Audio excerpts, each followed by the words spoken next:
ఇక final story చూద్దాం. అమర్నాథ్ యాత్రకి సర్వం సిద్ధమైంది.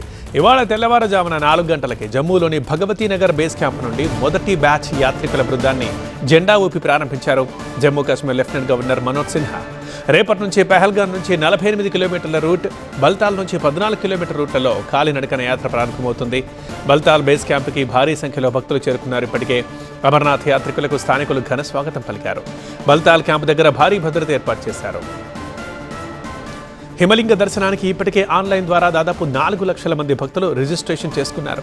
57 రోజుల పాటు అమర్నాథ్ యాత్ర కొనసాగుతుంది. ఇప్పటికే ఆఫ్లైన్, ఆన్లైన్ స్పాట్ రిజిస్ట్రేషన్ ప్రక్రియ ప్రారంభమైంది. భక్తుల కోలాహలంతో జమ్మూ కిటకిటలాడుతోంది. జమ్మూలో నిన్న ఉదయం నుంచే అమర్నాథ్ యాత్ర టోకెన్ల పంపిణీ, ఆన్ ది స్పాట్ రిజిస్ట్రేషన్ కౌంటర్లు ప్రారంభమయ్యాయి. జమ్మూ తావి రివర్ ఫ్రంట్, గీతా భవన్, రామ్ మందిర్, భగవతీ నగర్ పరిసరాల్లో ప్రత్యేక కౌంటర్లు ఏర్పాటు చేశారు. రిజిస్ట్రేషన్ కేంద్రాల దగ్గర హర్ హర్ మహాదేవ్, బంబం భోలే శివరామ స్మరణలు మారుమోగుతున్నాయి. దేశంలోని వివిధ ప్రాంతాల నుండి జమ్మూ బేస్ క్యాంప్కి భారీగా తరలివస్తున్నారు శివభక్తులు.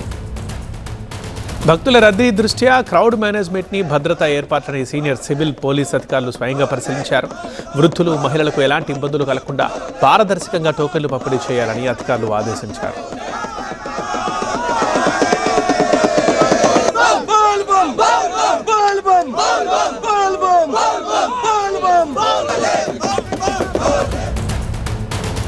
బ్యూరో చీఫ్ గోపితో మాట్లాడడం లైవ్లో. గోపి, అమర్నాథ్ యాత్ర స్టార్ట్ అయింది. సో వసతులు, సౌకర్యాలు, భద్రతా ఏర్పాట్లు, అలాగే వాతావరణ పరిస్థితులు కూడా అన్నీ ఎలా ఉన్నాయి?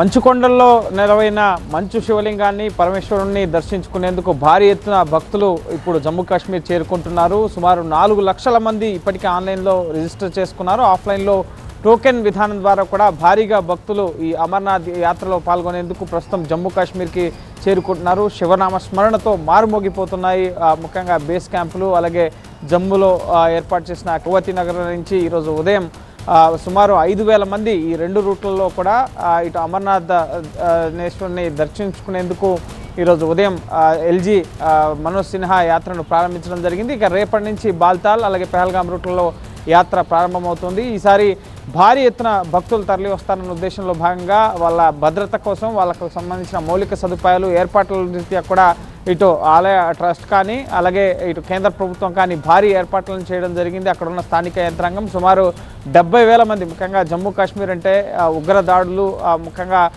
అక్కడ స్థానికంగా కొంత భయాందోళనల పరిస్థితులు ఉంటాయి కాబట్టి సో ఇటువంటి అవాంఛనీయ ఘటనలు జరగకుండా ఉండేందుకు భారీ ఎత్తున భక్తులు వస్తారు కాబట్టి, దేశవ్యాప్తంగా ఉన్న ప్రజానికి వస్తారు కాబట్టి, పెహల్గాం టెర్రర్ అటాక్ తర్వాత రెండోసారి జరుగుతున్న యాత్ర కాబట్టి సో ఈసారి 70,000 మంది 700 కంపెనీల పారామిలిటరీ ఫోర్సెస్, ప్రధానంగా సిఆర్పిఎఫ్ అలాగే ఐటీబీపీ, ఇటు ఎస్ఎస్బితో పాటుగా బీఎస్ఎఫ్కి సంబంధించిన ఫోర్సెస్ భద్రతను కల్పించబోతున్నాయి.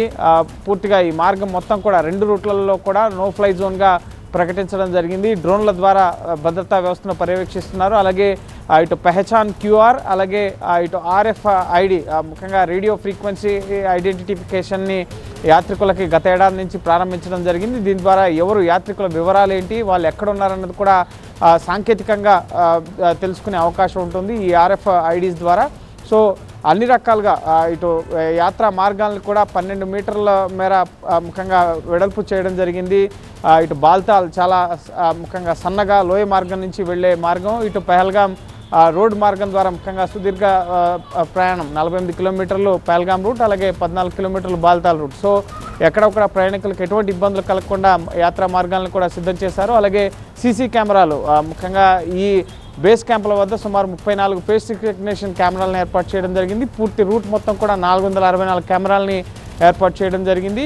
అలాగే ఆక్సిజన్ లెవెల్స్ చాలా తక్కువ ఉంటాయి, ఎత్తైన ప్రాంతం కాబట్టి సో అక్కడ మెడికల్ ఫెసిలిటీస్ని కూడా యాత్రికుల కోసం ఏర్పాటు చేయడం జరిగింది. అలాగే ముఖ్యంగా శానిటేషన్ కోసం కూడా ప్రత్యేక ఏర్పాట్లు చేయడం జరిగింది. ఈ విధంగా భక్తులకు ఎటువంటి అసౌకర్యాలు కలగకుండా ఈ యాత్ర ముఖ్యంగా బాగా జరిగేందుకు 57 రోజుల పాటు ఆగస్టు 28 వరకు యాత్ర జరగబోతోంది రేపటి నుంచి. సో ఎటువంటి ఇబ్బందులు కలగకుండా ఉండే విధంగా ఇటు కేంద్ర ప్రభుత్వం, అక్కడున్న భద్రతా యంత్రాంగం అందరూ కూడా ఈ ఏర్పాట్లను చేయడం జరిగింది. ఇక రేపు ఉదయం నుంచి కూడా ఈ అమర్నాథ్ మంచు లింగాన్ని దర్శించుకునే కార్యక్రమం ప్రారంభమవుతుంది.